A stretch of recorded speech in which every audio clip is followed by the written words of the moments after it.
Olá, gente, beleza? Como vocês estão? No vídeo de hoje, eu gostaria que nós comentássemos um pouco, né, sobre o conceito de ser homem.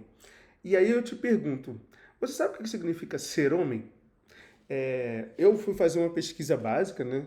Na verdade, eu estou fazendo agora. E aí eu coloquei aqui no Google. É bem interessante. O Google, ele consegue extrair o que a maioria das pessoas pesquisam sobre determinado tema. E aí eu coloquei, o que significa ser homem? Não pesquisei, só deixei a pergunta e abaixo vem a pasta de sugestões, né? E olha que interessante as perguntas que fizeram. O que significa ser homem provedor? O que significa ser beta, homem beta? O que significa ser homem hoje em dia? O que significa ser homem alfa? O que significa ser homem trans? O que significa ser homem cis, perdão? O que significa ser homem cisgênero? O que significa ser homem sigma? E o que significa ser homem de verdade? O que eu achei curioso disso tudo, né? É que desses 5 adjetivos que estão aqui, basicamente 5 ou 6, todos estão inclinados à questão de Red Pill, né? Que é uma filosofia de homens que se intitulam acima de outros homens e que com esse suposto poder eles consigam mudar a subjetividade de ser homem, né? E aí tem esse termo beta, tem o termo alfa, tem o termo sigma, que o sigma é acima do alfa, né? Então, e eu achei bem interessante a última, que é ser homem de verdade, né? Como se existisse a possibilidade de ser de mentira. E eu trago que, para que você possa responder todas essas perguntas que já fizeram, a gente não pode esquecer do fator social. Porque a sociedade que forma um homem, por outrora, vamos colocar aí uns, não sei, 200 anos atrás, a concepção de homem era uma. Nos anos 2000 era outra. E agora em 2026 é outra. Mas eu percebo que a falta de conhecimento de si mesmo, enquanto permitir com que o outro seja quem ele quer ser, nos coloca num estágio de digressão. E o que seria essa digressão? É, Pessoas que acreditam que ser homem de fato é usar a agressividade para externar essa sobreposição ao outro. E aí, olha que interessante. As pessoas vão nessa ideia de que, não, eu sou mais forte que você, então eu posso simplesmente ditar o que é ou não é dessa relação. Em contrapartida, ser homem de verdade é totalmente o contrário disso.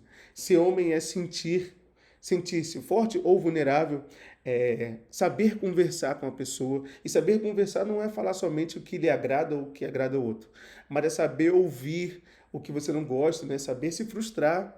Isso é muito importante, isso também faz parte da concepção do ser humano. E também de ser homem em sociedade, né? Não simplesmente a ideia de ser forte ou provedor, isso é secundário.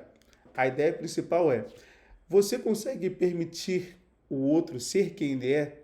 Porque não se esqueça de que você é formado a partir de quem é o outro também. Até porque nós vivemos em sociedade, né? Então, se eu vivo uma vida de que eu não respeito os meus sentimentos, não respeito os meus limites, não me vejo fragilizado, né? Eu também, obviamente, não vou perdoar o outro, né? Eu tenho uma pessoa muito querida, que é o psicólogo Everton Mendes, eu acredito que talvez você já o tenha visto na internet. E essa semana ele passou por um episódio muito triste e violento, que devido ao fato da forma como ele se expressa, colocaram-no como num grupo de pessoas homossexuais, cujo não tem nada a ver. Até porque tem muito homossexual que fala grosso por aí, né? Mas eu achei interessante a ideia de demarcá-lo como homossexual. Porque ele é um homem negro que estava ali numa posição de poder e ele estava falando sobre o conhecimento que ele domina. Só que alguns homens, por não conseguirem chegar naquele nível de intelectualidade e de sensibilidade, preferiram colocá-lo no lugar de vulnerável, que infelizmente é a forma como a homossexualidade é vista no Brasil, ao invés de darem ouvidos ao que ele tinha para dizer. E aí que eu coloco a ideia da digressão, pois em 2026, o período em que a gente mais tem informação, minha esposa brinca comigo, eu trago muito isso de, a gente tem carro voador, já tem robô autônomo, já tem carro que é autônomo, o carro te leva para um determinado lugar, sem motoristas, por exemplo, e ainda assim tem gente querendo saber como é ser homem de verdade, quando na verdade é só você ser homem. Porque se você tem dúvida, se você tem dúvida, talvez você não esteja desempenhando esse papel da forma correta. E isso é ruim porque pessoas que não são acostumadas a lidar com a frustração muito bem tendem a espalhar isso para outras pessoas. E como que é esse espalhar? Infelizmente, é esse movimento de violência que a gente vê. Como eu não consigo entender o que se passa em mim, eu acabo externando isso para o outro. Só que esse outro também não entende o que está se passando por ele. Então, temos o conflito, né? E aí, infelizmente, é bem complicado. Então, nesse ponto de vista, né, entre o início da ideia, né, o cogito, o comportamento e a consequência desse comportamento, a palavra principal é: cada um é responsável pelo seu ato.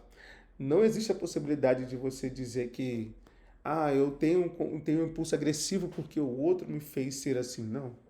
Você não lida muito bem com as coisas que estão em você e aí você projeta no outro, porque obviamente é muito mais fácil colocar o problema no outro ao invés de a gente olhar para nós mesmos. Então, o meu convite exatamente agora é para trazer para que você possa seguir esse caminho da autorresponsabilização. E para isso, obviamente, eu estou aqui enquanto psicólogo, né?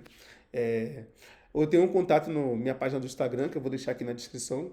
Lá você pode me chamar no DM, a gente conversa e eu ficaria muito feliz de possibilitar a oportunidade de que você consiga ter uma vida plena.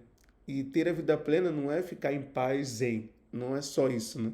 Mas é também poder permitir ao outro ser aquilo que a gente não acredita, ou aquilo que a gente não gosta, ou aquilo que a gente não quereria para nós mesmos.